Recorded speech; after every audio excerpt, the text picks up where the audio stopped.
Así inicia Temas del Día. Qué placer acompañarles. Soy Tatiana Pérez. Hoy les saludo por Luis de Jesús. De inmediato entramos en materia con la pregunta del día. Aquí está. Grupo de Puebla en cumbre de líderes progresistas. Temas centrales para el continente. Paz de Colombia, la vida en tiempos de pandemia, fin de conflictos armados, condonación de deuda y cambio climático. Muchas voces, no estamos solos. ¿Cuál es la prioridad? Esperamos su opinión aquí en @TemasTelesur. El Grupo de Puebla realiza esta cumbre de participación de líderes políticos, académicos de América Latina y España. Temas centrales de debate han sido el proceso de paz, respuesta regional y mundial a la pandemia, así como la gestión económica de la crisis. El evento ha sido propicio para enviar un mensaje de solidaridad con Venezuela tras la reciente incursión marítima en contra de su territorio. Se trata del quinto encuentro del Grupo de Puebla, fundado en 2019. Actualmente está compuesto por 40 líderes y lideresas de 13 países. Incluyen entre ellos Brasil, Chile, Colombia, Ecuador, México, Uruguay, España, Argentina, Bolivia, Perú, República Dominicana, Panamá y Paraguay. El eje transversal de esta conferencia es la pandemia. Aquí algunas reflexiones sobre ese nuevo coronavirus y también otro tema que ha sido ampliamente debatido durante esta jornada, la necesidad de paz para Colombia. Si algo ha dejado al descubierto el coronavirus, es también la desigualdad. Ha dejado al descubierto que el capitalismo financiero concentró en muy pocos grandes recursos y que concentró en muchos grandes dolores y pobreza. Y también ha dejado al descubierto que la desigualdad no es un buen camino para poder afrontar situaciones críticas como esta. Hay un gran interrogante que nosotros no podemos evadir en el momento de contestar esta pregunta, y es ¿quién paga la factura de la crisis? ¿Quién va a pagar esta cuenta que tenemos que comenzar a sufragar en los próximos meses en cuanto a deterioro de la economía, del crecimiento, del relacionamiento internacional? Ese es el gran interrogante que se cierne alrededor del tema de las salidas económicas de la deuda. ¿Quién la va a pagar esta factura? ¿La van a pagar los que ya perdieron su empleo? ¿La van a pagar los de la clase media que difirieron sus gastos de servicios públicos y tienen algunas concesiones en materia de impuestos? ¿La van a pagar los pensionados que se van a tener que pensionar unos meses más adelante para poder cumplir con el objetivo de recoger sus pensiones? ¿La van a pagar la clase media nuevamente con otra reforma tributaria regresiva?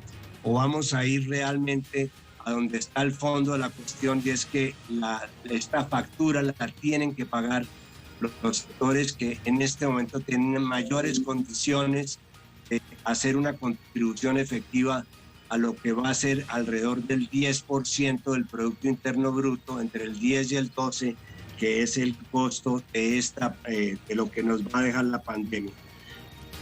Porque de haber triunfado este proyecto de paz, habría una carta de racionalidad hacia el futuro de conflictos de la humanidad. No es eventualmente un fracaso de Colombia, es un fracaso de la humanidad entera. Desgraciadamente conflictos van a existir. ¿Y cómo no existir en un mundo que está gastando $3 millones por minuto en presupuestos militares? Y eso es una expresión de cierta parte de la política. Mucho más que lo que se gasta en investigaciones médicas. Entonces, este fracaso en Colombia es un fracaso que nos envuelve a todos. Y Colombia paga un precio demasiado alto probablemente 20 millones de trabajadores sin seguridad social, aparte de todo lo demás, porque en última instancia el costo siempre lo van a pagar los más débiles. La paz es la tarea. La paz mide el grado de civilización de un país, de una sociedad. Y cuando los países que hemos sufrido la violencia, sabemos que solo queda detrás de la violencia dolor, olvido, sufrimiento.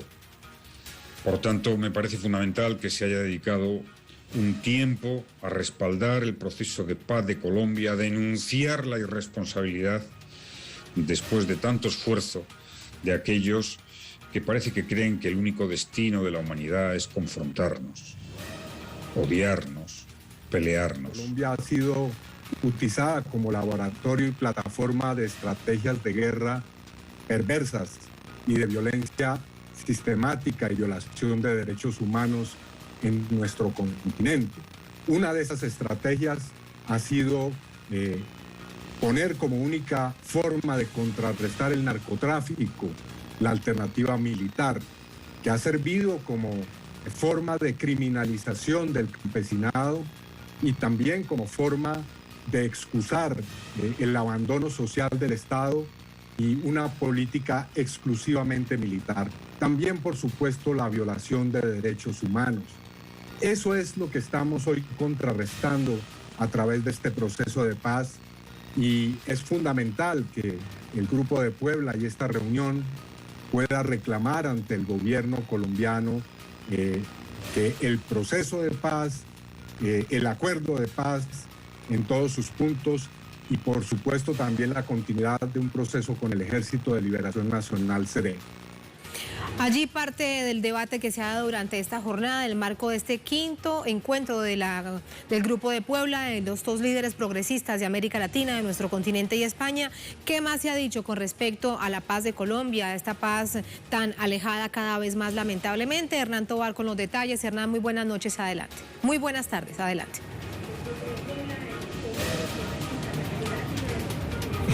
Muy buenas tardes, Tatiana. ¿Cómo está? Un saludo para usted y para toda la teleaudiencia de Telesur. Pues hemos visto aquí un respaldo unánime a los acuerdos de paz y sobre todo que continúen. Una paz que en Colombia está siendo esquiva porque el gobierno no le está prestando no solo la inversión económica, sino la inversión a todos los programas que se requieren para sacar adelante estos acuerdos de paz. Todo el tema de la sustitución de cultivos ilícitos. Vemos cómo los campesinos están siendo atropellados en algunas zonas del país. Vemos cómo se ha incrementado también la violencia sistemática contra los líderes sociales, los campesinos, los indígenas, sobre todo que en esta pandemia, también en este contexto se han referido muchos de los líderes en este quinto encuentro de Puebla. También en lo que respecta al tema de la salud, el expresidente, Gustavo Petro, ex candidato presidencial, se refirió al tema específico de la salud, una salud que debía ser o que tiene que ser democrática, no una salud como negocio, una salud que llegue para toda la gente y para todo el pueblo. También el expresidente Rafael Correa aseguró que este virus no es culpa de los gobiernos, pero sí es la culpa de que se genere la crisis en esta situación de pandemia. Muchos análisis, muchos pensamientos que giran también en torno a proteger la paz, giran también en torno a proteger una política que vaya a favor de los más desprotegidos y de una política neoliberal que está pues arrasando con todo el planeta. También se ha propuesto que se cree básicamente una unidad en relación a proteger los destinos políticos, sociales de Venezuela, de Cuba, ahorita con esta política contra estos dos países y que han ayudado tanto al proceso de paz en Colombia, Tatiana. Exactamente, Hernán. Muy duros los líderes en el Grupo de Puebla en su referencia al gobierno de Colombia tras ver las dificultades que hay en la implementación del acuerdo de paz. Gracias, Hernán. Muy buenas tardes.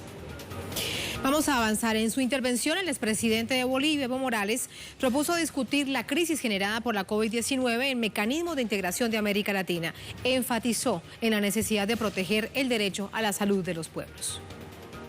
Yo siento aquí lo que nunca necesitamos, UNASUR, CELAC, para que conjuntamente podamos debatir gobiernos, respetando nuestras particularidades como región, como país, nuestras ideologías, porque estamos hablando de la vida.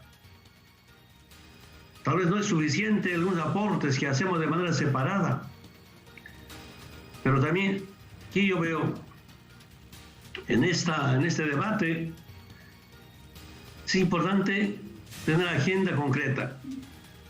Si no es como UNASUR, como CELAC, pero como Grupo Puebla deberíamos a partir de este momento hacer una campaña con miras a la próxima reunión de las Naciones Unidas, donde propongamos y hagamos aprobar en las Naciones Unidas que salud es un derecho humano y no negocio privado.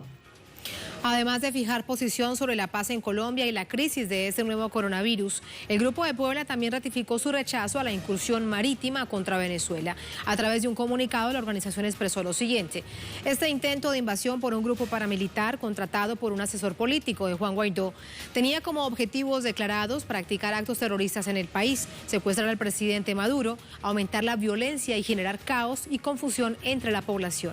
Exigieron el levantamiento inmediato del bloqueo económico, comercial, político que Estados Unidos está promoviendo contra Venezuela para aliviar el sufrimiento del pueblo venezolano y permitir combatir mejor los efectos sanitarios y económicos de la pandemia.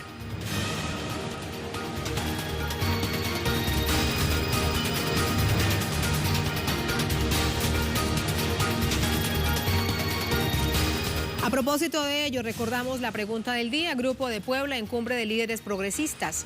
Temas centrales para el continente: paz de Colombia, vida en tiempos de pandemia, fin de conflictos armados, condonación de deuda, cambio climático. Muchas voces, no estamos solos, ahí lo ven ustedes. ¿Cuál es la prioridad?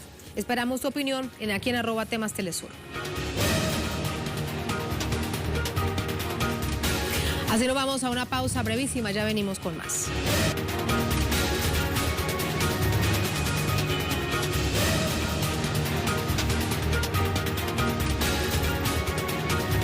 Volvemos. Este 15 de mayo se conmemoran 72 años de la Nakba, el día de la catástrofe palestina, cuando más de 700.000 palestinos fueron expulsados de su tierra natal a raíz de la creación del Estado de Israel. Esto fue en diciembre de 1947. Importante recordar.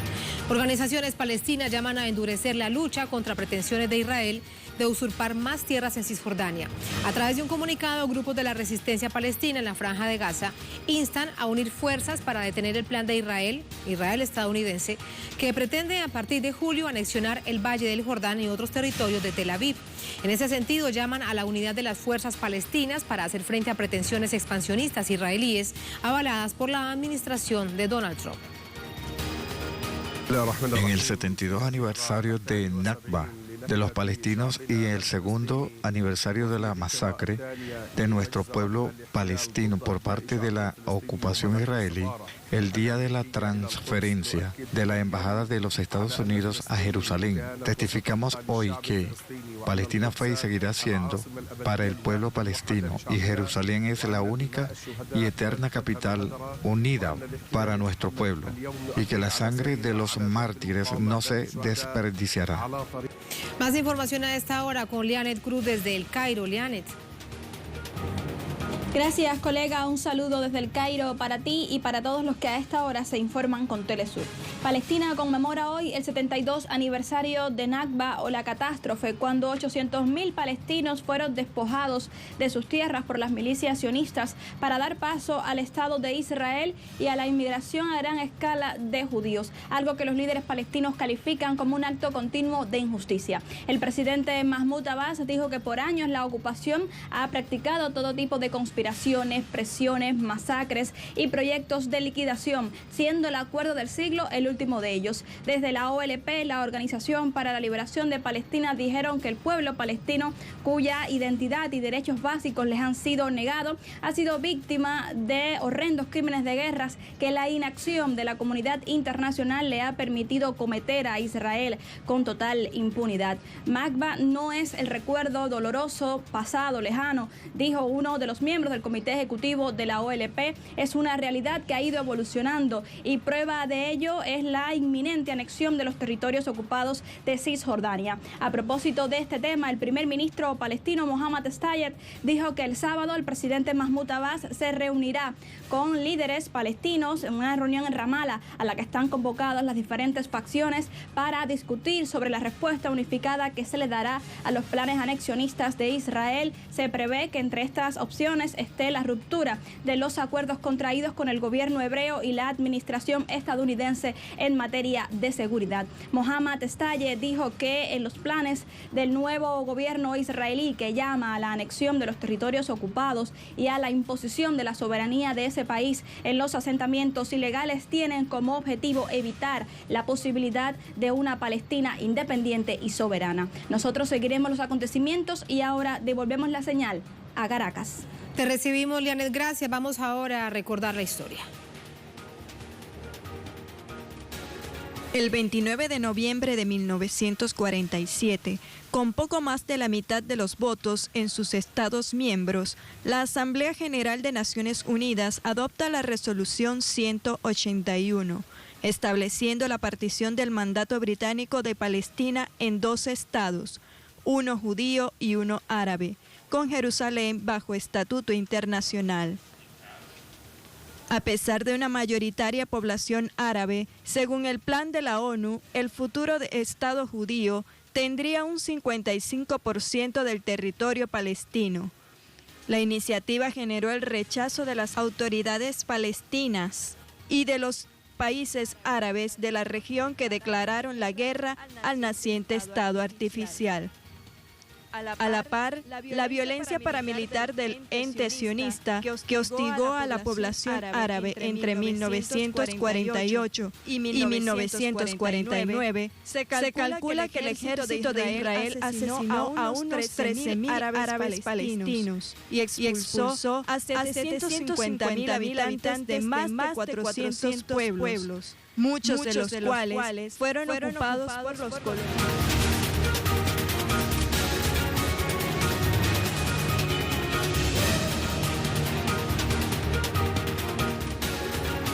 Hay otros temas en un tuit a través de nuestros corresponsales en Ecuador, Denis Herrera.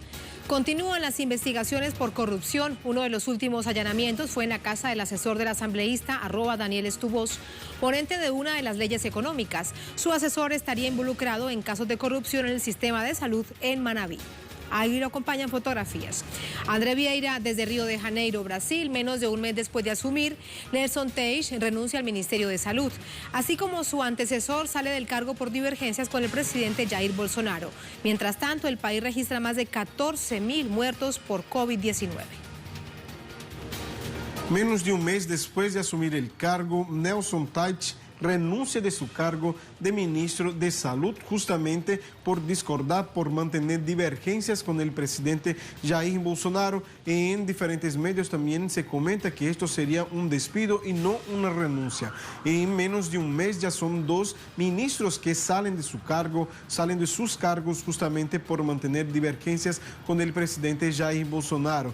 Por ejemplo, ahora se comenta que son 3 los principales elementos que llevarían la salida de Nelson Teich del Ministerio de Salud. La primera cosa sería el uso de la cloroquina, una vez que aquí en Brasil esta sustancia está por medio del protocolo, está autorizado su uso, su utilización solamente en pacientes con estado grave, pero el presidente desde el inicio quiere cambiar la utilización de esta sustancia para desde el inicio del tratamiento. También la otra cuestión sería, por ejemplo, la inclusión de actividades como peluquería y gimnasio en la lista de servicios esenciales, por medio de un decreto de Jair Bolsonaro, algo que fue realizado sin la consulta del Ministerio de Salud. Y por fin Nelson Tatti presentaría durante esa semana un plan para la salida del aislamiento en un país como ese que todavía no ha vivido el pico, pero presentaría un plan de salida del aislamiento, pero fue impedido por el propio presidente que tenía discordancia, tenía divergencias con esta lista presentada por Nelson Tatti, o sea que serían estos tres elementos que llevaron el ministro a salir de su cargo justamente menos de un mes después de asumir el cargo de ministro de Salud aquí en esa nación.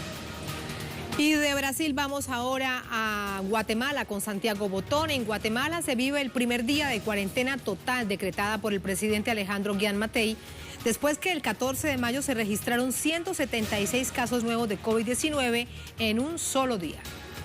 Guatemala, Alejandro Giammattei ha decretado el cierre total del país durante 3 días, que cobró vigencia en la noche del jueves 14 de mayo hasta las 5 de la mañana del lunes 18 del mes en curso. En tanto, las personas únicamente podrán circular a pie para abastecerse en las tiendas de barrios que atenderán el viernes, sábado y domingo de 8 a 11 de la mañana. Mientras, el Ministerio de Relaciones Exteriores informó que han tomado la decisión de posponer el arribo del vuelo de migrantes deportados de Estados Unidos, programado para este viernes 15 y se trasladó para el lunes 18 de mayo, mientras no existan otras disposiciones del gobierno que los obligue a retrasar dicho vuelo.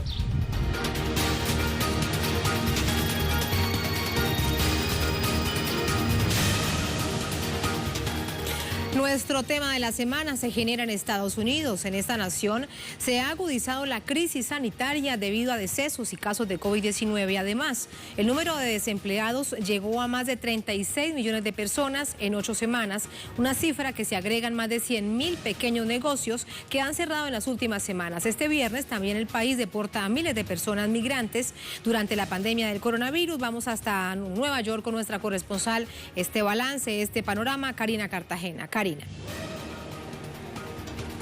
¿Qué tal? Saludos desde los Estados Unidos. Un cartel de 17 metros llamado El reloj de las muertes de Trump ha sido instalado en el famoso Times Square de la ciudad de Nueva York. El cartel fue creado por el cineasta nominado al Oscar Eugene Jarecki. El objetivo de este cartel, según su creador, es llevar el recuento de las vidas perdidas por el COVID-19 por la falta de acción del gobierno. También es importante mencionar que en Estados Unidos ya son más de 86,000 muertes por el nuevo coronavirus. Pese a esto, el presidente Donald Trump volvió a dudar en público sobre la necesidad de realizar pruebas masivas y ha anunciado que con o sin vacuna el país va a reabrir.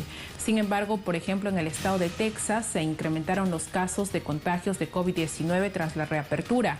Hoy en Nueva York, el estado más afectado por la pandemia de COVID-19, solo 5 regiones reabrieron y el gobernador Andrew Cuomo ha extendido para las otras 5 regiones de Nueva York la orden de quedarse en casa hasta el 13 de junio. Los incrementos de contagios en Estados Unidos también se están viendo en las cárceles de migración y ha salido a la luz pública que muchos inmigrantes que han sido deportados por Estados Unidos a Centroamérica han regresado a sus países contagiados con COVID-19. En Estados Unidos, mientras los contagios por COVID-19 superan 1.429.000 afectados, también crece el desempleo a niveles nunca vistos desde la Gran Depresión, con más de 30 millones de personas que han solicitado el beneficio de desempleo en las últimas semanas. Según la Casa Blanca, el desempleo en Estados Unidos podría llegar a finales de este mes al 20%. Esta es la información desde Estados Unidos. Regreso contigo. Gracias, Karina. A este hecho, un punto que resulta fundamental, el ministro de Salud de Guatemala, Hugo Monroy, denunció precisamente que Estados Unidos deporta a ciudadanos de su país, de esta nación centroamericana, infectados con coronavirus. Esta es la situación. Hay vuelos desde los Estados Unidos a Guatemala, donde está llegando gente con altos niveles de fiebre y tos. Automáticamente, al llegar acá, los evaluamos con los test para COVID-19 y estos han develado que han dado positivo.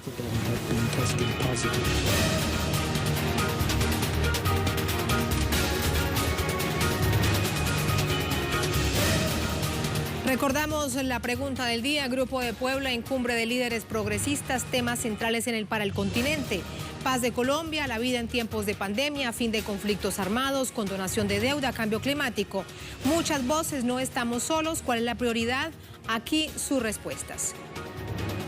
Dice Amailín, bloque regional para enfrentar los efectos de la pandemia, demostrar a los pueblos el efecto del modelo capitalista.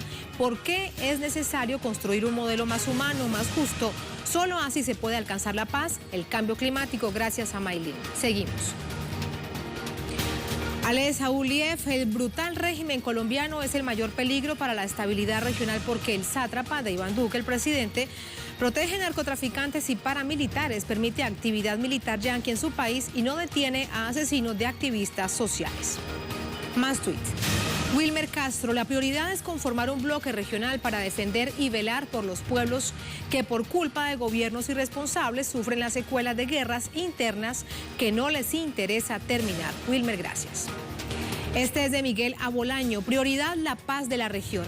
Lucha contra la pandemia, fortalecer lazos de hermandad entre nuestros pueblos, sobre todo acabar el injerencismo, el genocidio, el terrorismo yanqui en nuestra América Latina. ¡Qué desafíos! Gracias, Miguel. Guillermo Liscano, la máxima prioridad es estar unidos por los pueblos. Saludos cordiales, Tati, te amo. Bueno, gracias por tanto amor, Guillermo. Gracias a todos por sus respuestas. Gracias a todos por sus respuestas. Antes de contarles a ustedes las opiniones que nos enviaban, sus reflexiones, les hablábamos del tema de la semana y tiene todo que ver con la situación complejísima que vive Estados Unidos en tiempos de pandemia. Vamos a hacer un breve análisis, un breve acercamiento de esta situación con Gloria Larriba. Ella es activista social, es analista política, nos acompaña de Estados Unidos. Gloria, qué placer, muy buenas tardes. Buenas tardes, gracias, Tatiana. Gracias a usted, Gloria. En medio de toda esta situación tan compleja, uno de los hechos centrales en los que se evidencia cómo ha aumentado el número de contagios y lamentablemente de víctimas es por la presión del gobierno federal para que se reabra la economía. ¿Qué situación entonces está viviendo el país en este momento? Pues antes de abrir la economía ya ha sido un desastre cada día porque ya tenemos casi 86,000 personas que han muerto y eso no era necesario, casi 2 millones enfermos y la cifra va a aumentar porque están abriendo algunos estados sin ningún límite y el presidente Trump está apoyando a esa gente. De hecho, está invitando a gente a que salgan a la calle. A él no le importa de que la gente muere, porque lo que le importa es la ganancia, el lucro. Y es un crimen lo que está cometiendo. Gloria, lo que resulta bastante paradójico, no le importa a la gente, pero el modelo neoliberal, el más salvaje del modelo capitalista, este neoliberal que se aplica dentro de Estados Unidos, igual necesita la mano de obra, igual necesita de la gente. ¿Será que es que a él se le olvida, Gloria? Pues yo quiero hablar de un grupo de trabajadores muy importante. Son los inmigrantes, ambos los que tienen residencia permanente, es decir, que tienen papeles, aunque no son ciudadanos, tienen papeles. Esos se llaman residentes. Y los otros son más de 10 millones de indocumentados. Ellos son los que están en el campo, principalmente California, pero otros estados, cosechando la comida, preparando la comida para toda la nación y sin embargo ellos no tienen ningún derecho legal y todavía siguen con sufrimiento de las redadas, deportaciones, separación de los niños. De hecho, en el Valle de California, 4 horas al sur de donde yo vivo, San Francisco, en un pueblo que se llama McFarland, es en pleno campo y la mitad del pueblo es indocumentado, 8,000 personas. Pero hay 2 cárceles de ICE, como se llama la agencia que deporta, arresta a la gente que son inmigrantes. El ICE va a construir 2 cárceles en medio de un pueblo donde la mitad de la gente es indocumentada, donde la gente trabaja en el campo 10, 12 horas para traernos la comida. Y eso significa para mí el crimen de este sistema Europa tiene más derecho, pero Estados Unidos es el más capitalista, el más represivo, el más militarista, y estamos viendo los efectos de eso, que aunque la gente se jactaba de que Estados Unidos es número uno, USA, ahora somos número uno en términos de los muertos, de la enfermedad, de la pobreza, porque ahora tenemos un ejemplo, Gloria, del mal manejo. Un ejemplo claro del mal manejo de una crisis que se había anunciado desde enero precisamente para que una situación de estas no se registrara. ¿Cómo está, para despedirte, Gloria, además valorar tanto la historia que nos cuentas, porque es eso, los invisibles que ahora tanto sufren? La pregunta es, además, ¿cómo está la situación entre gobernadores? La mayoría de ellos sin duda demócratas, pero que están tratando de hacer lo correcto, versus en la otra orilla el presidente que sigue presionándolos y lo utiliza además como un asunto partidista, pensando en las elecciones presidenciales. Exacto, lo que Trump está haciendo es calculando lo que le va a dar votos, y no votos de la mayoría de gente, sino votos de los capitalistas, votos, es decir, dinero. Por eso sigue acusando a mexicanos. Les voy a dar un ejemplo de lo que está pasando con su supuesta libertad para los estados y la división entre los gobernadores. En Wisconsin, el gobernador extendió las restricciones diciendo, todavía no podemos levantar la restricción, hay que mantenerse en casa.